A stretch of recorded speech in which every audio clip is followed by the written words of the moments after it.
স্বামী বিবেকানন্দ স্কলারশিপের আরও একটি নতুন আপডেট চলে এলাম তোমাদের সঙ্গে শেয়ার করতে। যাদের অ্যাপ্লিকেশন অ্যাপ্রুভ ছিল তাদের অ্যাপ্লিকেশনগুলিকে স্যাংশন করানো হচ্ছে এবং কিছুদিনের মধ্যেই তোমাদের প্রত্যেককে কিন্তু টাকা দেওয়া হবে। এই বিষয়ে আর কি আপডেট উঠে আসলো তোমাদের সঙ্গে শেয়ার করছি।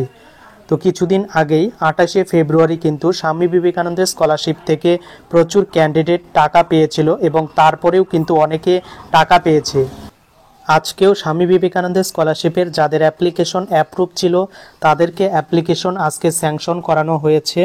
তো অ্যাপ্লিকেশন স্যাংশন স্কলারশিপ এমন ডিসবার্স, তো এরকম স্ট্যাটাস কিন্তু বর্তমানে অনেকেরই শো করছে। যাদের অ্যাপ্লিকেশন অ্যাপ্রুভ ছিল তাদেরকে কিন্তু করানো হচ্ছে এবং লেখা থাকছে it may take a few days for the amount to be credited in the account, অর্থাৎ ব্যাঙ্ক অ্যাকাউন্টে এই যে স্কলারশিপের ক্লেম SMS বা টাকাটা সেটা ক্রেডিট হতে আরও কিছুদিন কিন্তু টাইম লাগবে, সেটাই কিন্তু এই স্ট্যাটাসে কিন্তু বর্তমানে শো করছে।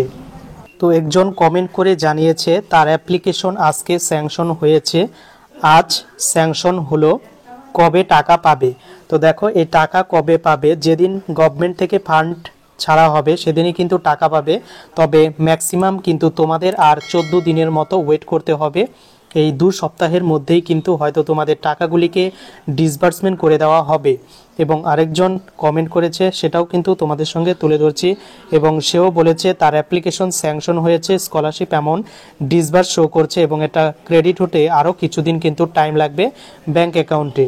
এবার যাদের অ্যাপ্লিকেশন অনেকেরই অ্যাপ্রুভ বা ফরওয়ার্ডেড রয়েছে তাদের টাকাগুলিকে কবে দেওয়া হবে। তো যাদের অ্যাপ্লিকেশন ফরওয়ার্ডেড রয়েছে তাদের কিন্তু কোনো কিছু করার দরকার নেই, জাস্ট ওয়েট করো। তোমাদের কিন্তু এই 5 থেকে 7 দিনের মধ্যে অ্যাপ্লিকেশন স্ট্যাটাসে পরিবর্তন হবে এবং অ্যাপ্লিকেশন অ্যাপ্রুভ হবে।